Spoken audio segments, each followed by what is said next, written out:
What up, everybody? Welcome to another episode of the Corner Podcast. Kel Dansby here with the old man Andreas and Kel. We are back. Today it's all about MMA. They say there's a pay-per-view this weekend. Dre, I'm not feeling very pay-per-viewy. Maybe it's because it's in Australia, but Israel Adesanya is back versus DDP in the main event. Not Diamond Dallas Page, DDP. Dricus Duplessis, champion. And we'll see.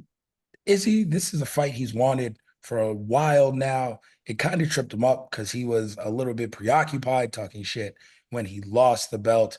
So everything comes back around. This is going down in Australia. We'll talk about that entire card. We'll talk about a Dana White interview that dropped today where he said quite a few things that are newsworthy. We'll pick your brain on that. We'll go back and forth on what that means. And we'll talk about a fight announced outside of the UFC, which is Francis Ngannou's return to what is the PFL? Smart Cage? Yeah. That's what they call it? Yeah, to the Smart Cage. Look at that. That's that E plus trading in me still.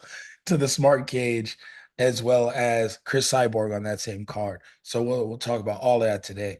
But honestly, I I'd be remiss if we didn't start off the show by asking you,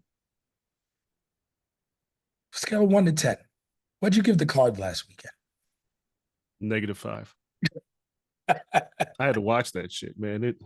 Someone said it was the worst fight night card of all time. Yes, easily the worst. Dude, Marcin Tybura and Sergey Spivak in the main event in a fight that was absolutely boring the first time around. It was a rematch that nobody asked for. That card sucked. Like, that was the worst UFC fight night card that they ever had, and I had to watch it. Meanwhile, I was really trying to watch the Virgil Ortiz fight on the other screen, but yeah, man. Hell of a fight. Yeah, but the Apex, man, is it too much to ask? Like, just give us a something that we care about. Like, that was 10 fights, cool, right? Like, I like 10 fight Apex. I think all Apex cards should be 10 fights, no more. Maybe even 8, right? Yeah. Like, just get right into it. Yeah, just get to it. Let's get in and get out of here. Don't nobody need no long card. But then Marcin Tybura and Sergey Spivak in a main event, that's a prelim on most pay-per-views. That's a Fight Pass prelim. Yeah, not even was main card prelim. No, that was bad. Yeah. I was like, damn, you're going through it. I was at the Virgil fight, and I was like, not here, Dre? I'm like, no, covering the UFC fight. I was like, damn. Yeah, you missed a good one. I was shout out to them because they gave DAZN's been like super cool. Gave me apron access again. So your boy was back on the apron, shooting from there. And man, I guess I had that scored all wrong. Everyone else seemed to think Virgil won. So Yes. I'll give it to everyone else. I haven't watched the replay yet. Shout out to Corey Erdman, of everyone else, Reverse Rat Pack. On the call, I'm sure his commentary was much better than the shit I had to endure during the Bud fight. So I'll go back and watch that and see what it is with a clear view, not looking through my phone from 5 inches away from these punches. But while all that was going on, the UFC was going, and shitty card or not, did I hear correctly when I read that the Apex is closing for a year? They put in a permit to remodel. They did this a while ago. So it's supposed to be shutting down for like 4 months, which I believe is from November to February, which there's really nothing going on anyway. So we're not missing that much. No. And I mean, look, man, it's better to get out of the Apex as it is, right? Like, I know they're going to Macau. They've announced a few fight cards going to Macau. They're going to Florida. They're doing a few other shows. So December is usually like Tampa or something like right before pay-per-view. Yeah, right before the Vegas pay-per-view, which is the final pay-per-view of the year. But yeah, they're expanding the Apex, which is, I mean, whatever. I just want them to get out of the Apex. Like, I've been to those shows, and they're cool for like certain shows, but you need a crowd. And as well as they've done while being on the road, they've been selling out fight night cards that wouldn't probably sell it anywhere else. I can see why it's time to get on the road, but it was cool during the pandemic. Pandemic's 4 years ago. We can go back to getting back on the road.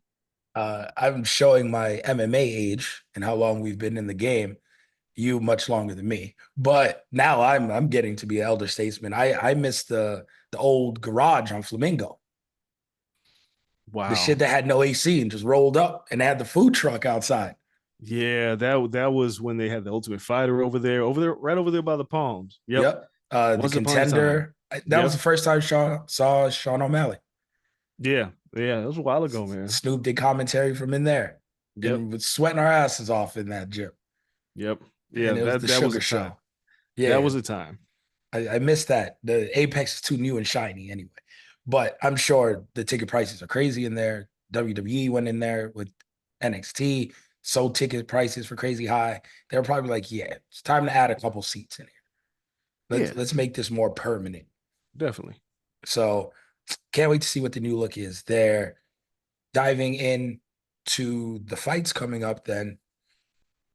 As we look through this card this weekend, UFC 305 in Australia, Perth, which is, I found out, hard as hell to get to.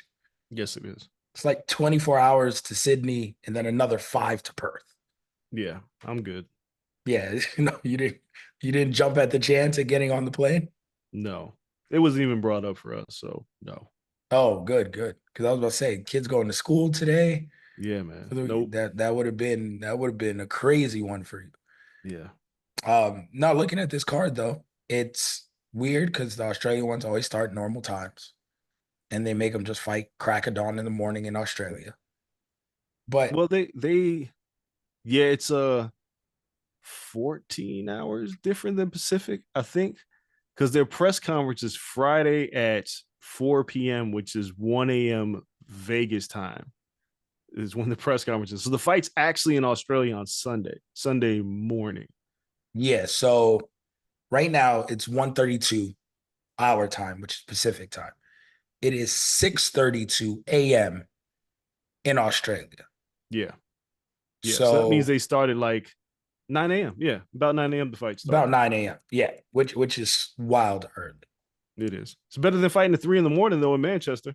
Oh, Perth is on a different time zone. So I Yeah. lie. It's 4:30 a.m. Perth time right now. So the fight started at 7 a.m. in Perth. That's again, it's better than having trying to stay up all night. Yeah, Waking yeah. up early to fight is better than trying to stay up all night. I mean, the first fight in the card, Stuart Nickel and Jesus Santos Aguilar. Hope they get their asses up because they got an early fight. God Super damn. early. That and you just hit the brunch buffet.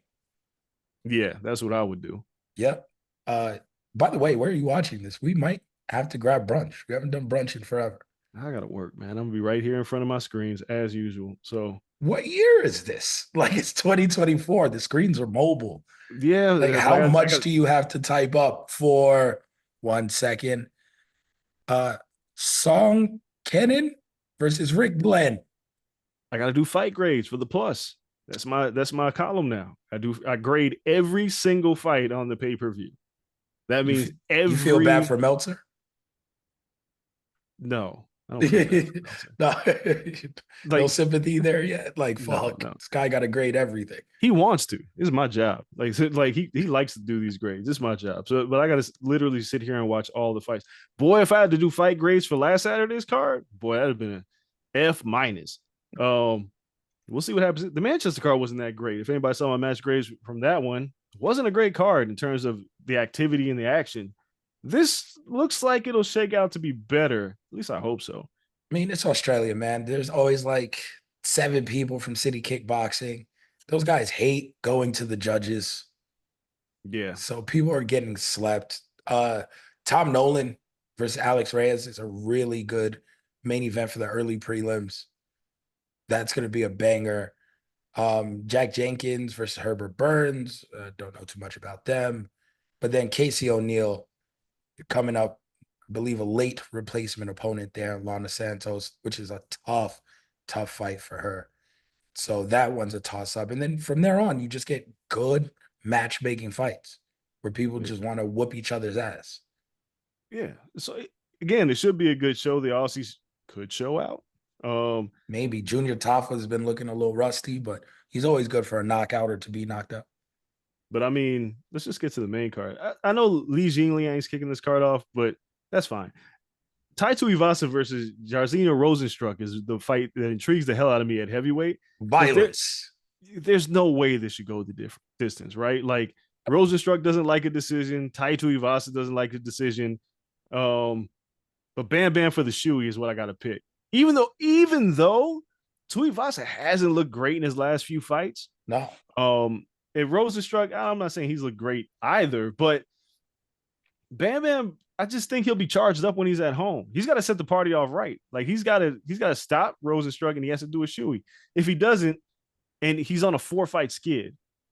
If he doesn't, like I don't want to say his UFC tenures on the line because it's heavyweights. Who cares? Yeah. But fighting on the main card is probably on the line here. And he's got to get a dub. And if you get a dub and do a shoey that energizes the crowd and everybody else, a man's got to get it done, man. I'm going to pick him.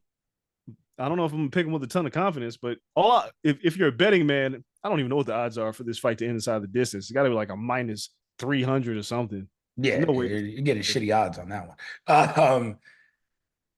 Do you know his last win? Without looking it up, you can guess. Let me think. He's lost 4 in a row. I will accept opponent or pay-per-view number. His last win. Was it Derek Lewis? Derek Lewis is his last win. Yeah, okay. February 12th, 2022. Damn. Yep, he hasn't won a fight in over 2 years. Granted, when you look at it on paper, not that bad. Lost to Cyril Gane. Yeah, that's fine. In the third, that's fine. Lost to Sergey Pavlovich, who was nuking everybody. Yep. Lost to Alexander Volkov. Former Bellator champion, absolutely. And Marcin Tybura submitted him. That was a surprise, right? Yeah. Like, but it's one of those things where it wasn't like a runaway, like he was getting dog walked. It hit the ground and go like, oh, well, this is over. Yeah. But yeah. Tybura's not necessarily good at anything either, but he submitted him. It's just crazy. Yeah, didn't knock him out. And the other 3 guys are killers. Yeah, the heavyweight division is one of those divisions where once you get in like the top 6, it's like, yeah, you could probably lose all these fights. Because all I gotta do is touch you. That's all they have to do is touch you to put you to sleep. So nobody's safe up there. No, nobody's safe. Bam Bam still needs to win. Rosenstruck, I think, is coming off of a win in his last fight, a knockout, which that's all he pretty much does. But yeah, man, it's Australia. I need Tuivasa to win because I need to see that crowd just do shoeys. That's all I need. Yeah, Rosenstruck beat Gassiev in his last fight. Before then was submitted by Jailton Almeida. Knocked out Chris Daukaus, who we had on the show right before then. We got knocked out by Volkov. Sounds about right. They're pretty even. Lost to Curtis Blades, beat Sakai, lost to Cyril Gane. Him and Ty are as close as you can get to the exact same level of fighter. Yeah. And they fight the exact same way. But it's going to be entertaining. I never really like, especially in the heavyweight division, guys, when they fight at home, I feel like, oh, you're just going to take the L. It's pro wrestling math where you get too hyped up. There's too much crazy shit going on. You're probably going to lose. So I'm going opposite direction and saying Rosenstruck gets the knockout in this one. Then it is the fight of the night. Gamrot versus Dan Hooker. I don't know if it's fight of the night, but it's by the end of it, it's gonna be fight of the night. Maybe. I mean, look, first and foremost, I'm picking Gamrot to win. Gamrot is a tremendous wrestler. He's one of the is he the last person to beat Arman Tsarukyan other than Makhachev? Yeah, he's one of the only 2 people that beat Arman Tsarukyan. And Tsarukyan has 3 losses, but I think the other one was super early. Yeah, it was way early in his career. But Dan Hooker, who went from regular white dude to like punk rock dude with all the tattoos. Have you seen this guy? No, he's tatted. Dog, he's so like he's got the big tat on his chest. He's got the tat on his stomach. He's got like the tribal on his arm. That's always a sign to me that it's over, right? It's blasted. Yeah, he got mad time on his hands. Like once you get old and start getting tattoos, like in your late 30s, early 40s, it usually suggests to me that you're trying to find your youth again. I remember when Shane Mosley went and got tatted up. I was like, what are you doing, bro? Like, you're old now. I'm not gonna lie to you, that chest tattoo is horrific. Yes, it is. Yeah, like who decided to It's kind of He like you saw Brock Lesnar. It was like, like, let's I go. could do worse. Yeah. His leg sleeve is sick though. Yeah, he got tattoos every two leg sleeves. Man went just crazy with the ink. He's a great striker, coming off of a split decision win against Jalen Turner. But Gamrot is he's such a good wrestler, and he knows how to close the distance, and he knows how to put you on your back. Dan Hooker's never been a great wrestler. Like, if Dan Hooker can't get at him from a distance, and I don't think him and his tattoos are going to help the situation at all, Gamrot's probably going to run him over. I think Gamrot wins this one probably by decision. Just probably, well, he could submit him too, but he's big, he's strong. I remember when the 301 in Jersey, because Gamrot was training with Poirier to work on his wrestling, and Gamrot came into the room with Poirier, and I know Poirier was cutting weight, but Gamrot looked gigantic. Like, this dude looked massive, and just looking at Matus Gamrot, I was like, bro, like, if he's this big, I don't know who can really stop him. I think he's the sleeper in the lightweight division. So yeah, he might end up ragdolling Dan Hooker in this fight. Dan Hooker has to keep this fight at a distance. He has to. He has to turn it ugly. He's got to throw hands. He cannot let Gamrot push him up against the fence. He can't let him close the distance. Can't let him get his arms around him. But I don't think there's nothing Dan Hooker is going to be able to do. I think Gamrot's going to win this by decision or submission, one way or the other. Yeah, it's one of those like easier said than done fights, right? Where it's like I can pretty much state the playbook for Dan Hooker to win this. Yeah. Fairly easy, not complicated. We know how it goes down. But when you get in there, you're just like, just stay again, like you said, keep your back off the floor, keep your back away from the octagon. You just want to operate in space. I won't I won't give him 2 minutes until his back is against the cage. No, it's And gonna it's be just tough. dirty boxing and then dragging down to the mat. And it's like, oh, fuck, here we go again. So, yeah, I think Gamrot wins this. I'm not sure about a stoppage because Dan Hooker is tricky. He could try to survive. And on the ground, he's not like a super novice. When he gets down there, he has enough jujitsu to kind of like survive. So we'll see if that would be enough. And then co-main event, Kai Franz back versus Steve Ursig. This is the fight of the night. It's going to be a This lot of punches. this is the fight of the night. Like, Kai France versus Steve Ursig, two Australians fighting each other, one from City Kickboxing. Ursig trains like right down the street from the Rack Arena. Steve Ursig made one mistake and could have been champion against Pantoja. Made one very critical mistake. And for a guy who a lot of people was like, who is this guy getting a shot at the flyweight title? He gave Pantoja all he could handle. He's long, he's rangy, he's got really good boxing, excellent jiu-jitsu. Kai Kara France has got a great engine, really good power, part of that City Kickboxing crew. This is my fight of the night. But I do think that Steve Ursig is going to win this fight because he hasn't reached his final form yet. Like, he learned a big lesson fighting Pantoja in Yeah. Brazil. Like, he was ranked number 10 coming in that fight because there was nobody from Pantoja to fight. So there was nothing. He really didn't know anything about being in this situation.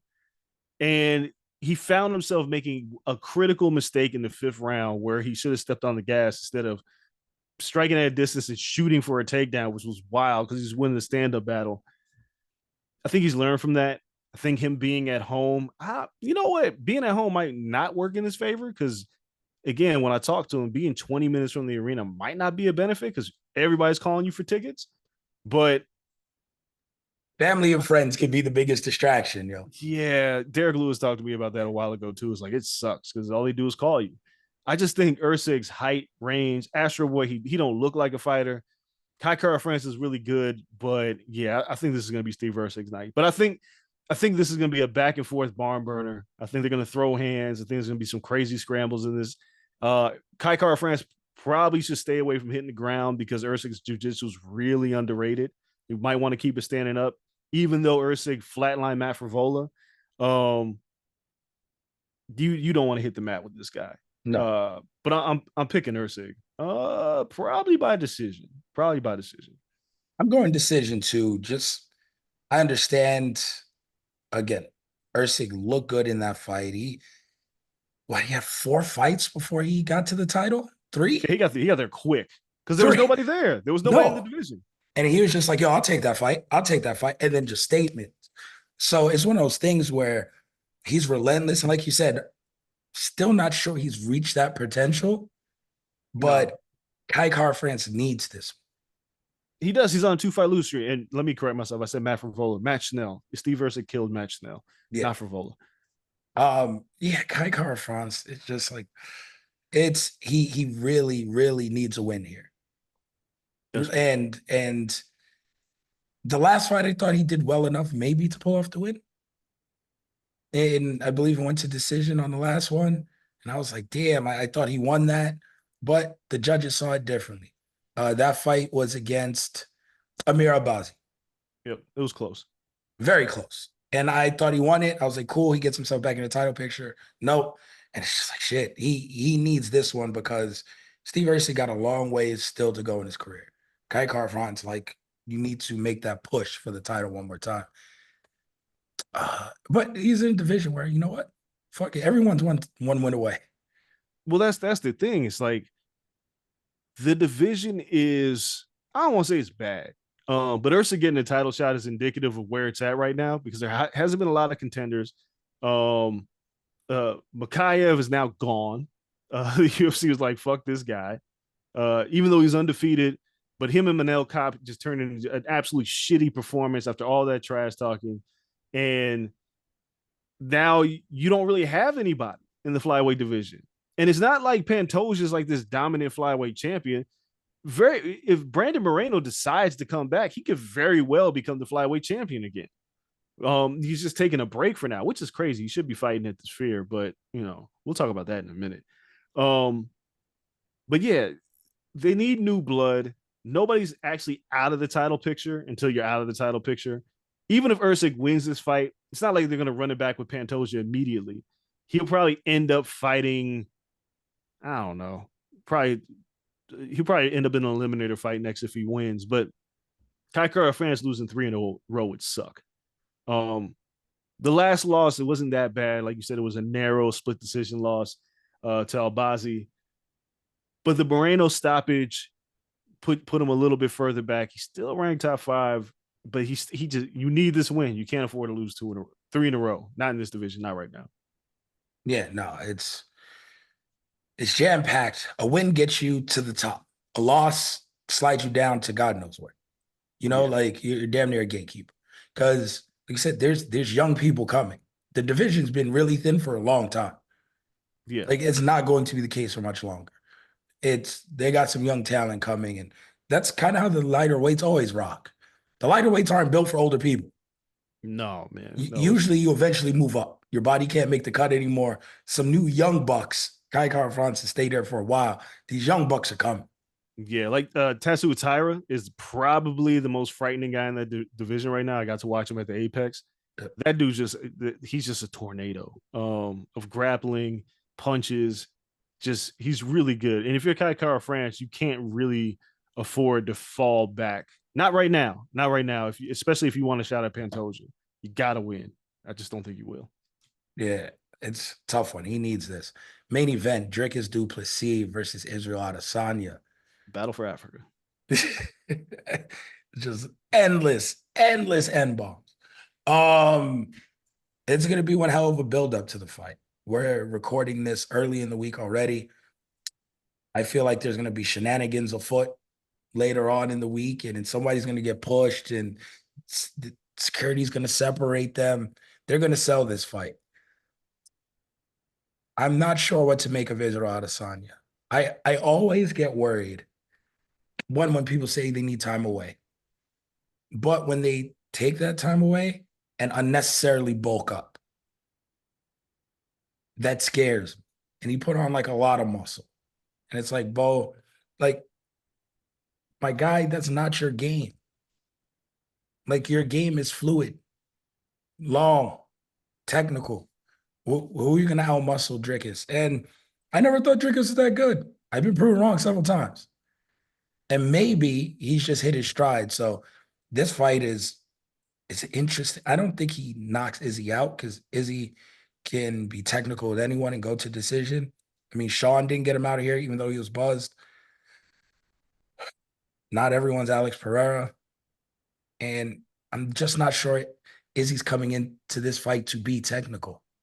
And that scares me.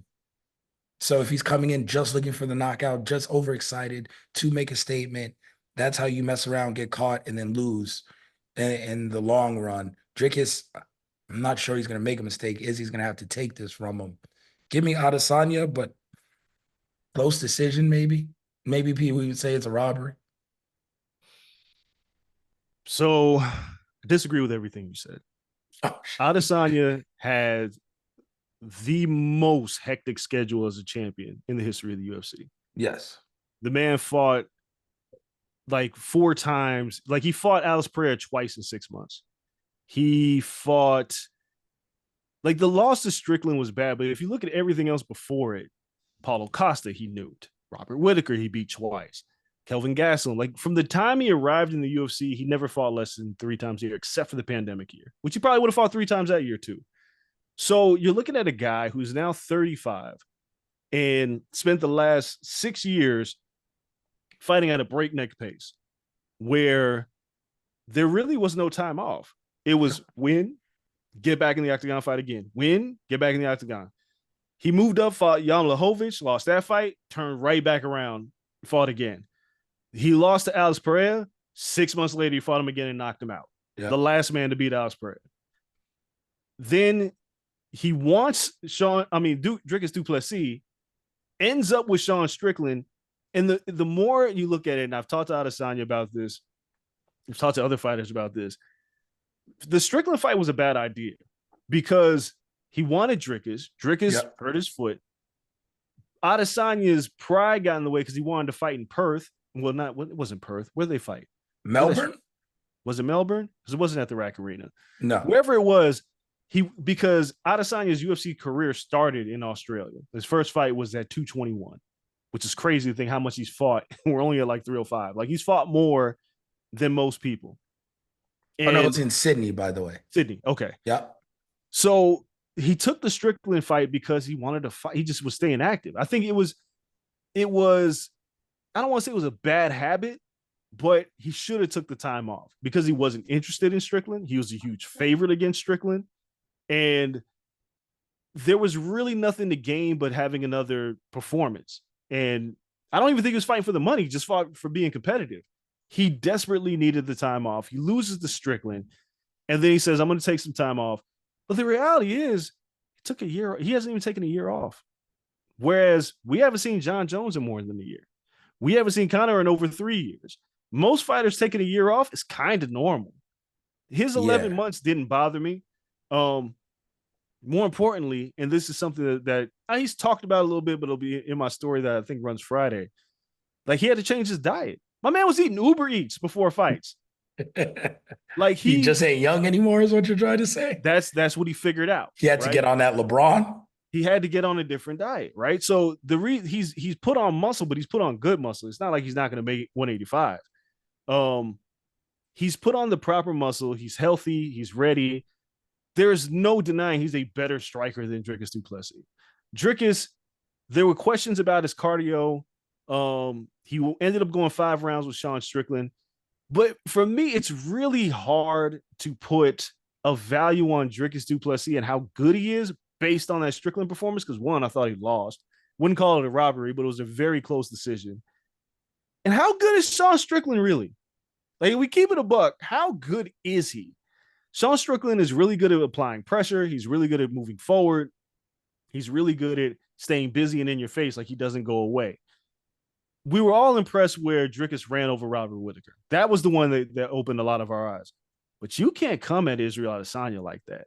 Like, the problem Dricus is going to have in this fight is a way in. Like, because Izzy's a wood chipper. Yeah. So if you come in reckless or you throw a right hand with your chin up, you're going to get countered with the left. If you operate at a distance, he's going to leg kick you and probably high kick you in the face at some point. The range and what Adesanya does, he was recognized as the best, most technical striker in the UFC for a reason. And him taking 11 months off, it's not like he took 2 years off and is coming back. He said he didn't go to the gym for 2.5 months. He sat at home. He got better on his diet. the muscle reflexes are there. And now he wants to kill Dricus du Plessis because of what he said, which we're about to talk about. I don't think Dricus makes it to the 5th round. I think Dricus gets stopped. I think Dricus is too irresponsible defensively against somebody like Israel Adesanya.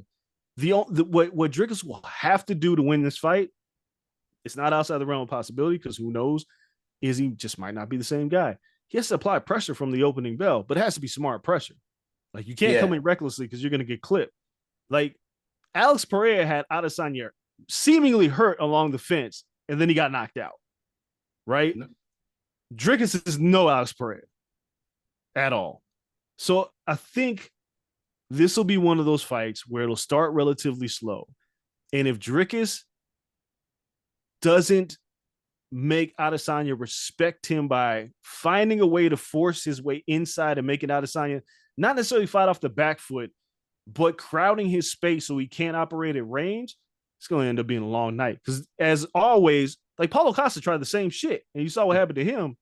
Paulo Costa's a meathead. Just came running in and got torched. Dricus has got to be smart. I don't know what Dricus is smarter than Paulo Costa. I mean, a lot of people are smarter than Paulo Costa, but Paulo was like a bull and just thought he could run him over. And I don't think, in my opinion, while Dricus is good, I don't think it's anything that Adesanya hasn't seen before. He's fought a Robert Whittaker. He's fought a Jared Cannonier. He's fought a Yoel Romero. He's seen these muscly guys that throw big shots, big wide shots. Like Dricus doesn't really have a jab. Sean Strickland jabbed him to death. So I don't see it. I think Adesanya stops him inside the distance. And that's why I think Izzy can win a chess match maybe with the jab and everything and be a little cleaner than Sean was. And he has the hometown crowd and everything, and it can sway them a little bit. But I think Dricus, one, is younger. He's looked more and more explosive over the past couple of years. It reminds me a lot of when Weidman faced Silva, where it's just like Chris had wrestling, though, which threatened a lot more than Dricus does. But it was kind of just the youth, the explosion. Chris didn't have to use the wrestling. He closed the distance because Anderson was still just trying to pull back and do bad habits. And that's what I saw from Izzy against Sean Strickland. Is I'm just going to pull back and use bad habits. But my guy, you're getting a little slower. 35 is still 35, no matter how you slice it. So that 1 inch, Sean caught his ass, and it took him a round and a half to recover. So it's one of those things where, yeah, DDP has to stay close and be smart with the pressure. But I think over the past couple of fights we've seen, Izzy is just becoming a little easier to pressure, a little easier to put against the octagon. The footwork to slip out of those situations it's not what it was 3 years ago. Wait, but who put pressure on him besides Strickland? Pereira. He got knocked out for doing that shit. Sure, but Izzy's back was against the cage both fights. He baited him into a counter. That was the whole point of why. And then the other fight, he thought he was going to bait him into a counter and got rocked. Hey. Sean, he thought he could bait Sean into something, and Sean just put his head in his chest and walked his ass down, and his back was against the cage. Where did he get caught? Against the cage. Like, the one weakness with him. And for some reason now his feet can't get him out of the one position he can't be in. He's fine everywhere else. Don't go against the cage because they'll drag you to the ground, or you can't pull back. They'll close the distance and you can legitimately get robbed. Stay away from your back on the cage. It's 3 or 4 fights now where he can't do it. That's tough. I don't know. I don't put the Strickland performance was bad, but I can't say, well, he's going to be like Alex Pereira. DDP is not Alex Pereira. Like he's just no one's Alex Pereira. The key for Dricus to win this fight in reality, aside from smart pressure, is he's going to have to take Adesanya down. He has to.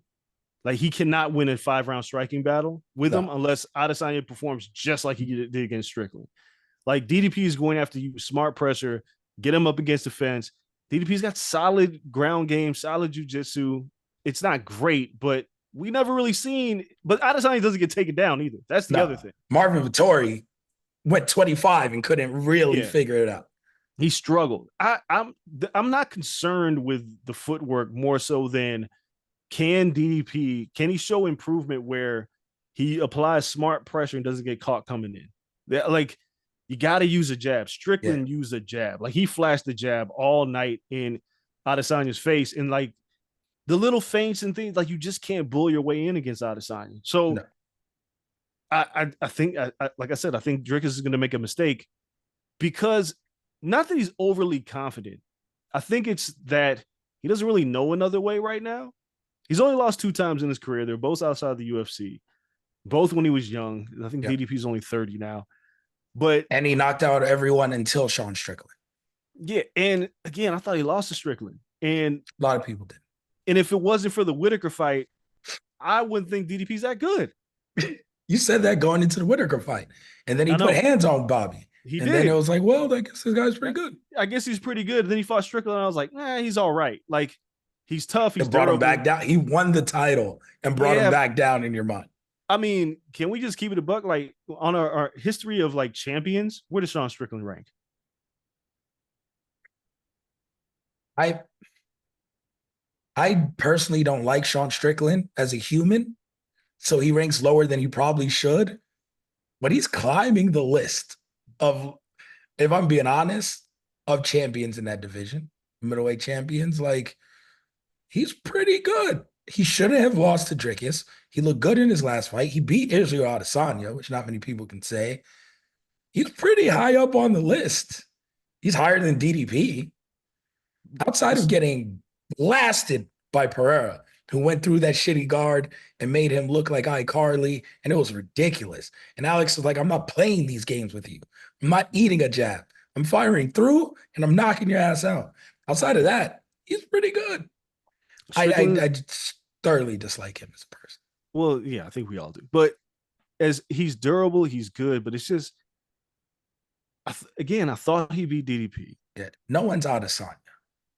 And I don't think that Dricus is Strickland. Here's the key. Strickland had Eric Nixick in his corner, master game plan, and one of the best coaches in MMA. Yep. Dricus does not have an Eric Nixick in his corner. And if he is unable, because the thing that Strickland did in that fight is he knocked Adesanya off his square in the first round, right? Yep. Game plan was in full effect for the first round. If Dricus, whatever he's doing, doesn't work for a round and a half, and he comes to his corner with advice, I don't think his corner can tell him how to fix whatever's going wrong against Adesanya, because it'll just get worse.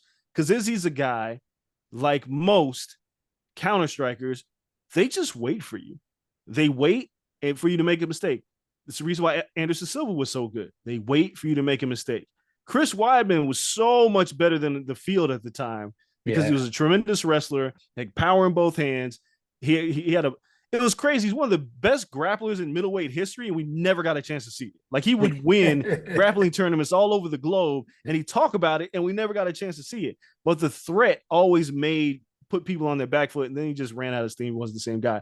Like, Chris Weidman is probably one of the greatest middleweight champions in the world because he had roasted Machida, Vitor Belfort. Like, he ran through. The injuries got him. Yeah. The injuries got him, and he just, when you fall off, you just fall off. Yep. I just don't think DDP is that good. He could prove me wrong, and maybe Adesanya he can't return to form. Yeah. But I think Father Time is undefeated, and it comes at a different time for everyone. Yeah, it counter strikers and people who work on reflexes, it's different for them. But like Anderson Silva didn't really fall off until his late 30s. Yeah. Right. So I think Izzy's going to get this title back. But let's talk about like the elephant in the room. All right. So this whole fight is about who's the real African, right?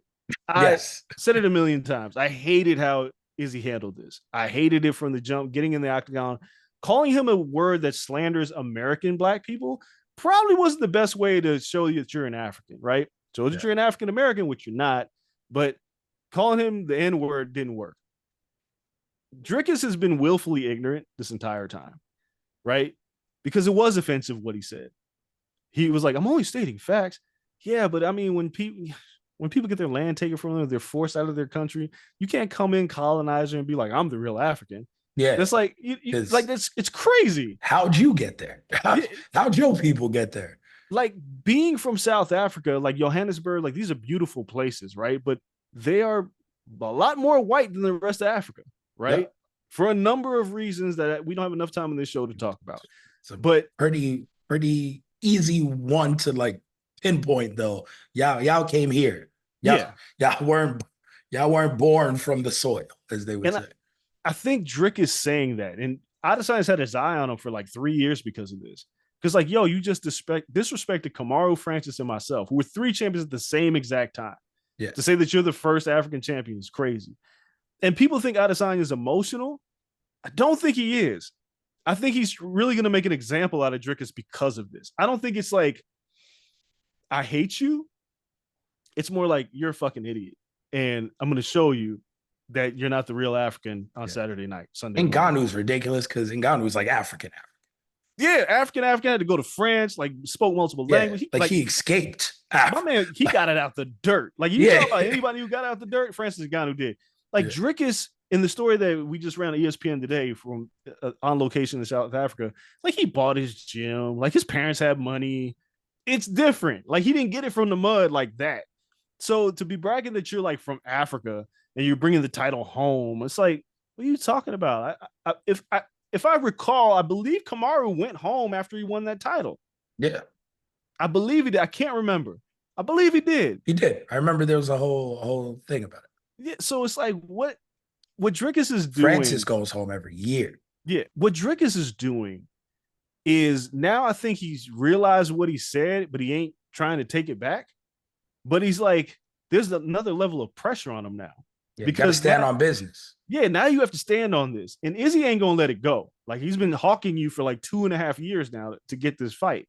Like in UFC Countdown, you can see when Drickus beats Robert Whittaker, Izzy's like, hype. Yes, I'm gonna beat his ass now.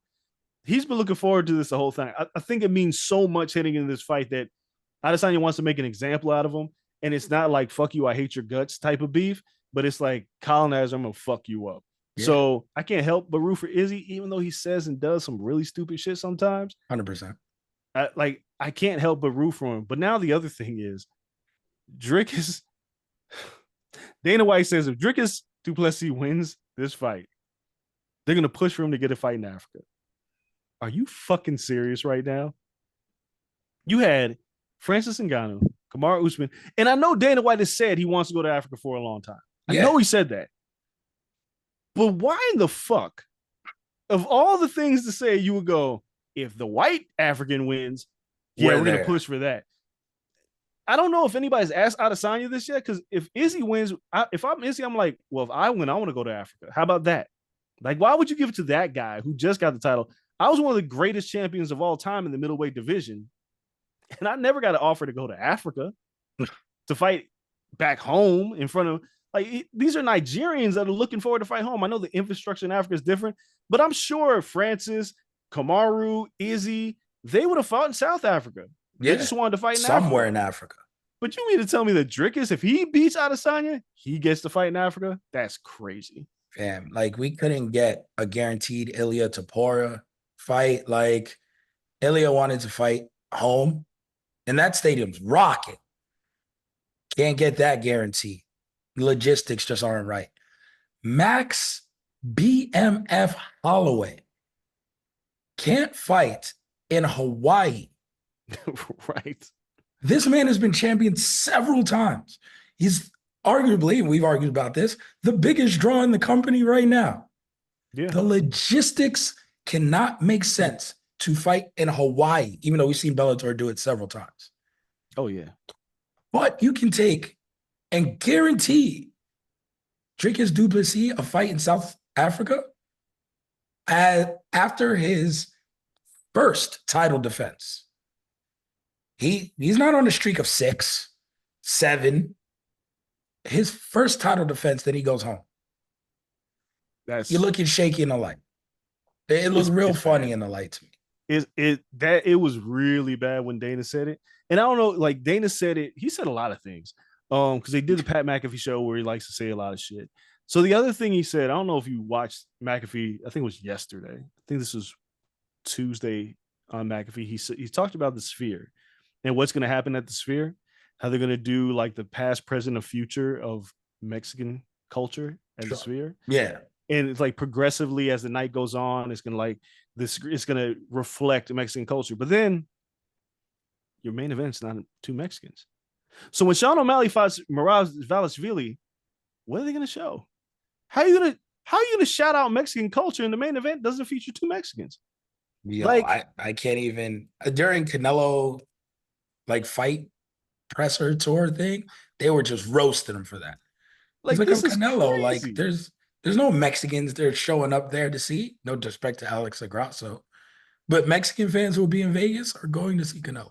But like, so the 306 card, as it stands, it says there's only gonna be 10 fights. Just pulled it up. So you got Ortega, you got Grasso, you got Raul Rosas, you got Irene Aldana. Then you got a few other Mexicans down the card, right? Got Nobody like Manuel Torres. nobody like these aren't the biggest names in Mexico in MMA. I don't know why Brandon Moreno wouldn't be on this card. I'm assuming he's still enjoying his vacation and building Legos, but he would have been perfect for this card. Yep. But outside of that, like, yes, Rosas, Ortega, Grasso, but O'Malley, Diego Valashvili, Lopez is like the next one up. yeah, but and Diego's not Mexican. So this being a love letter to Mexican culture. What is Diego? Diego's Brazilian. Well, I'll be damned. Yeah, he's not Mexican, bro. Like he's not Mexican. Brian Damn. Ortega's the Mexican in the fight. Yeah. The white guy, the Yeah. guy who looks white to a lot of people. I But swear I saw Diego Lopez on like the Ultimate Fighter South nah, America or man, he some just shit. got the mullet. The Eddie Guerrero mullet makes a lot of people think he's Mexican. He ain't Mexican. Yeah, the motherfucker walking around like Dominic Mysterio. Yeah, but Fooled me. to call this a love letter to Mexico is like it's hilarious because not only that, it's sponsored by Riyadh season. So all this is telling us this is not about Mexico at No. all. Like Dana's like the Mexicans are great. Well, why aren't there more on the card? There's just it's not. It's ridiculous. So between this and the Drickus thing, it's crazy what the UFC is like doing right now. Because I can't wait for Black History Month. Where are they going to do that one? Utah? Who's going to headline that? South Africa if Drickus wins. we're putting black people on an undercard of the real African in South America for Black History Month. They're Oh, gonna, yes. they're gonna put. Oh my god, it's just gonna be. I think I said Derek Lewis just because No, he's they're black. not. It's gonna be Colby Covington in the main event for Black History Month. When the co-main event in South Africa, it's just like, what are we doing? Colby versus Dustin Poirier because he's the diamond and they can mix it into some African shit. Because I'm sure like they've no way Dana White's like top 3 movie all time isn't Blood Diamond. So he's just like Blood Diamond, the diamond, put him on the card. It's Africa. And then Colby Covington just he's like, fuck it, I'll do it. That fight has to happen. Like I'm joking, but that fight got to happen somewhere. The UFC would 100% put that in Africa, and then Michael Chandler would definitely be in Africa. Oh my god, that would be your Black History Month. Yeah, that'd be your Black History Month fight right there. Chandler, Duplessis, and Colby Covington on the same card, and they would be like, "We're celebrating Black culture." Like, kid, somebody look. Listen, the UFC does a tremendous job matchmaking, putting on great shows, but they need a cultural expert to get in the room and be like, "That's not it." Because what's crazy is that they try, right? Like they put shit in place and they get real close. Like No Chance at UFC last year, great idea. They want to run it back. Cool, you get the sphere for it. So it makes it feel really special. And you're really close to being like, okay, this feels really good. Even if it's pay-per-view and you don't have a championship on the line, but it's just Mexicaned out, we would have accepted that. Last year was like a fight night. But if you, because of the sphere pricing and how it looks, if you want to put it there, cool. And it looked like they were really close to doing that.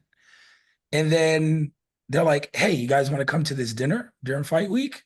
And I was busy with everyone was like, yeah, media people like, yeah, fuck it. We'll go to a dinner. It's free. And they're like, look yonder. And then you look and it's like Riyadh season on the fucking sphere. And you're just like, I thought this was from Mexico. It is. But everything's going to say Riyadh season. It's like, what the hell? So they've done it a couple of times. They did the Black History thing where they featured, and I think when I talked to UFC PR, like that was their answer. Like, yo, we featured multiple Black fighters during Black History Month. I was like, and you did. But the one on the pay-per-view. Yeah, that's what matters. Was Michael Chandler.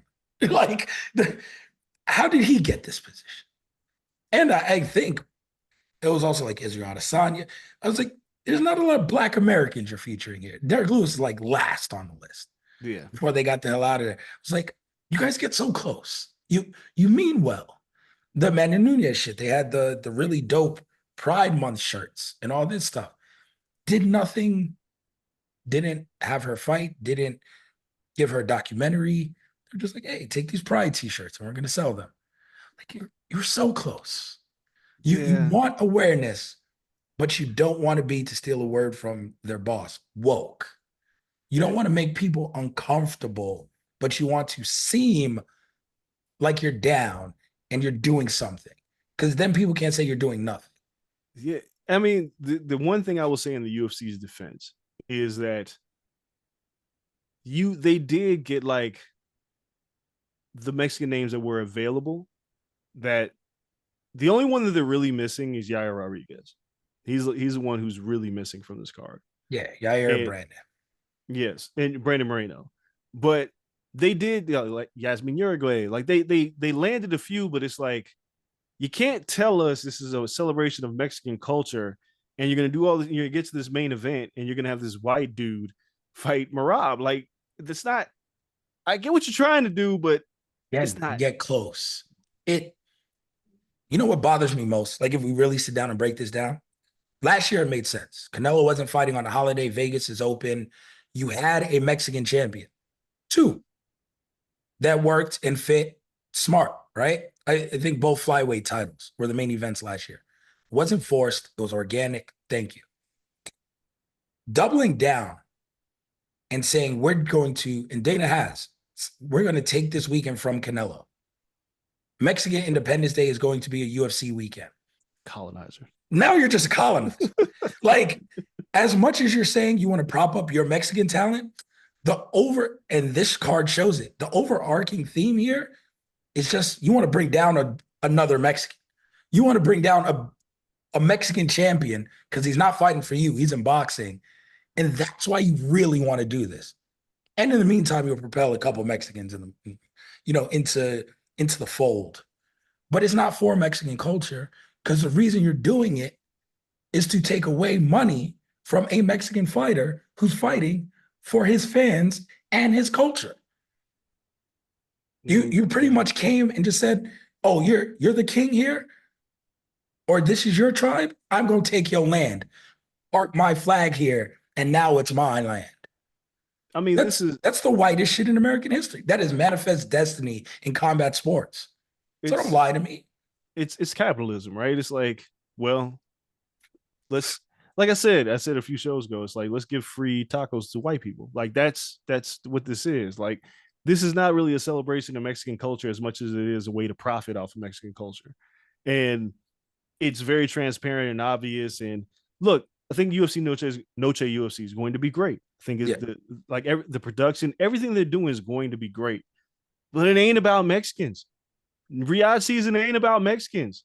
The Canelo fight, as bad as it is, that's the Mexican. It's still Mexican versus Puerto Rico. Like it's Mexican. Yeah, like Canelo is King Mexico right now, right? Like when he fights, I hate this fight. And I said it on the box, I hate the Berlanga fight.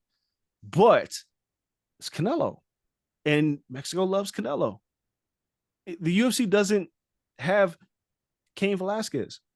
If they had Cain, if Cain was here right now to headline the card, all right, now we have a debate as to who's the biggest star on the card, even though Canelo still be the biggest star on the card. Last year, I was okay with it. Yeah. Shevchenko and Grasso, it wasn't strong enough to be the main event. It was never going to be strong enough to be the main event at the Sphere. I guess my biggest concern is, why did you have to do the Sphere on Mexican Independence Day weekend? Couldn't you pick another weekend to do it? Right?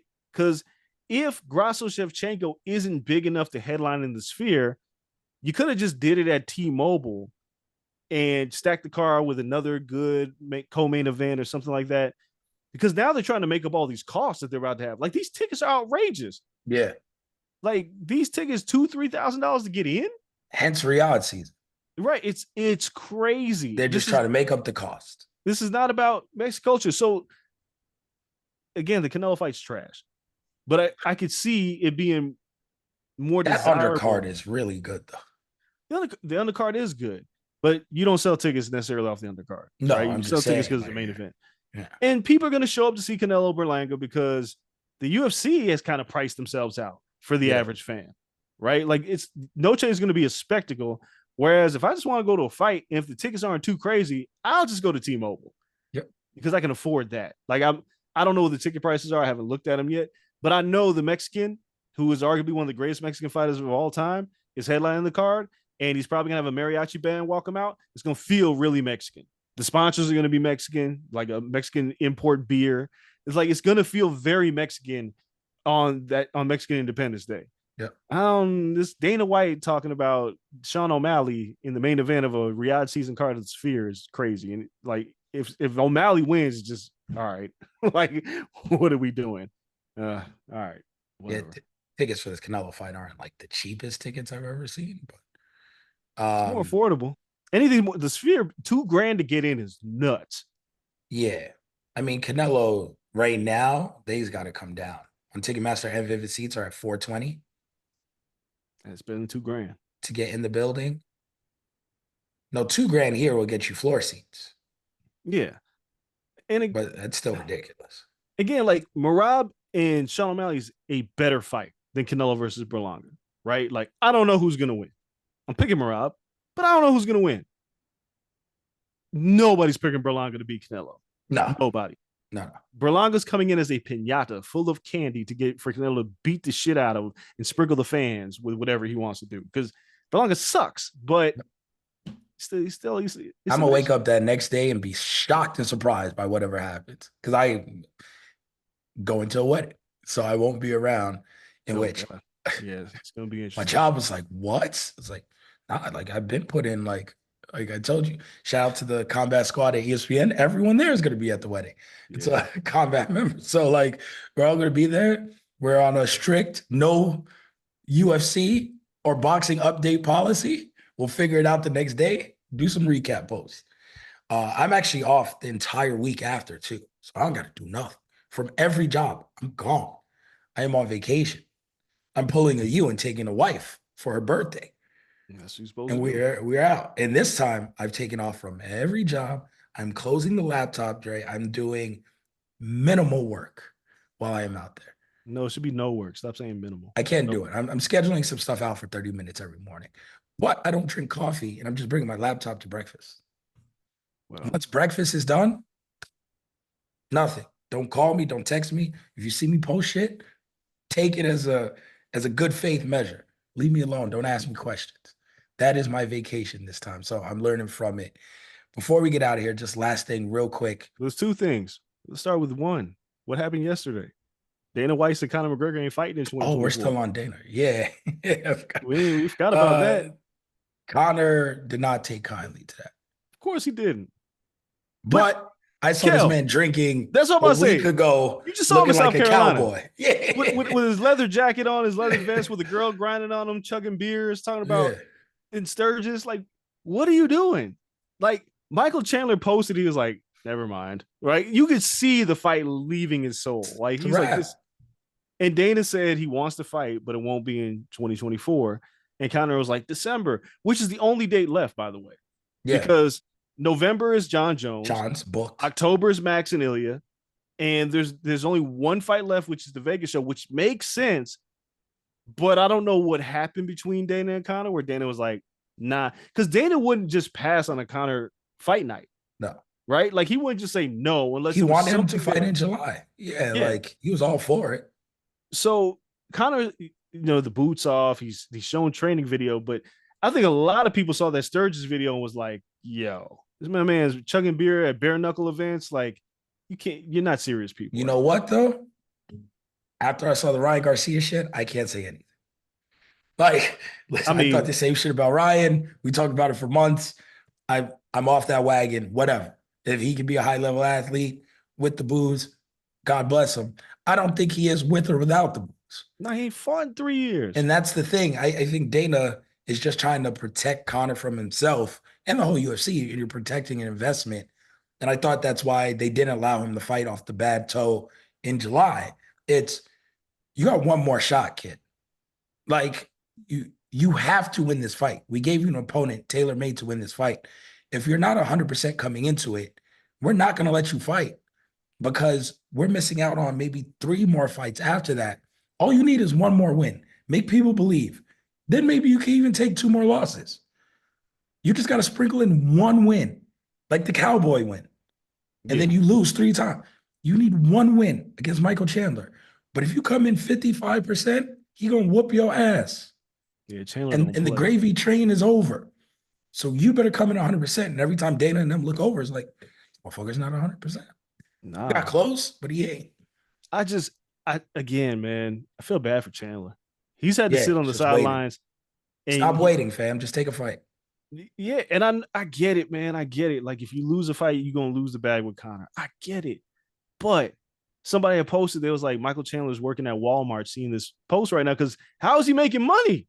No. Like my man, he's not fighting. The UFC doesn't disclose all their payments and everything, so I get it.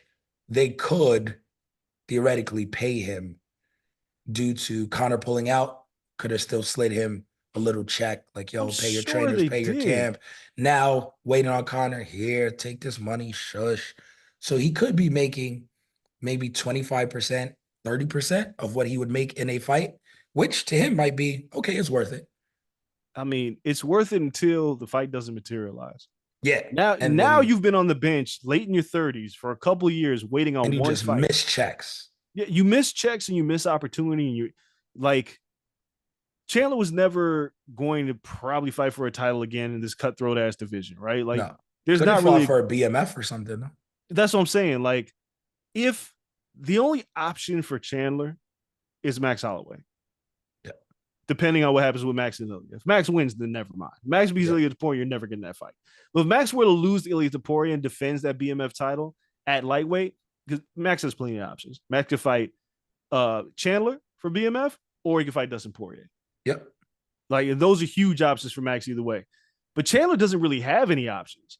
You don't fight Conor McGregor, you've lost to Justin Gaethje. You've lost to everybody that mattered in the lightweight division. There's really nowhere for you to go, and now you're older. Like you could get away with it with Conor.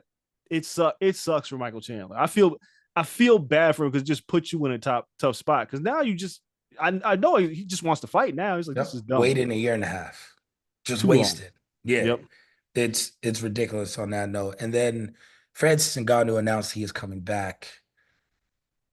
PFL main event against their heavyweight champion, PFL pay-per-view. So they're creating some super championship in that fight. When I mean Ferrer's good, and I saw the knockout, but this should be a fight Francis could win, unless he gets taken to the ground, then he gets choked out. But I don't foresee that happening. It's just the chin never recovers. And that knockout by AJ was brutal. I wonder There's how that affects him in MMA. so this PFL announced their super fight, and then the co-mains Chris Cyborg and Larissa Pacheco, which is a really good fight, by the way. Great fight. But the concern with Ngannou is there's so much going on, right? You got blasted by Anthony Joshua, right? Like you came off this emotional high of Tyson Fury, you got blown out by Anthony Joshua, and you lost your son, right? Yes. And you haven't competed in MMA Yep. in like 2 years now. And you made a lot of money. The hunger ain't the same. So Hannah Ferreira is like the worst opponent to go up against. He's like Tyson Fury's height. Like he's a giant. He has every physical advantage. He's taller, he's longer, he's younger. He's got power, and he's got a good grappling game. Francis has been used to fighting people that are more or less his size in UFC, right? Cyril Gane wasn't bigger than him. Alistair No. Overeem wasn't bigger than him. Stipe wasn't bigger than him. Hannah Ferreira is bigger than him.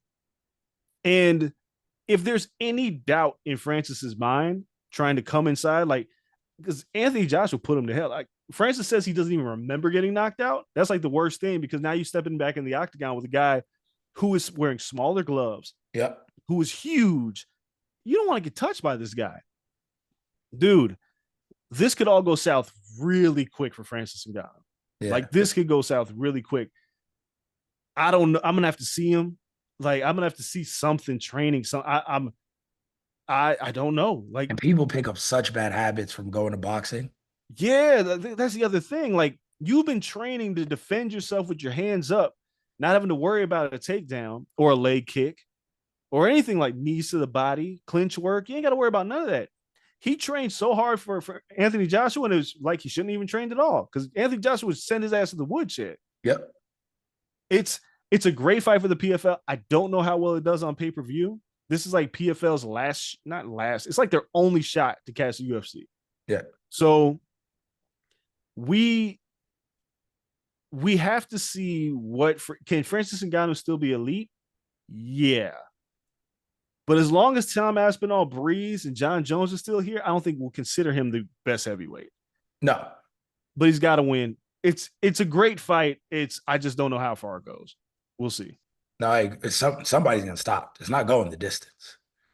It's Yeah, no, there's no just, way. yeah, if Francis can, his awkwardness is always his best quality.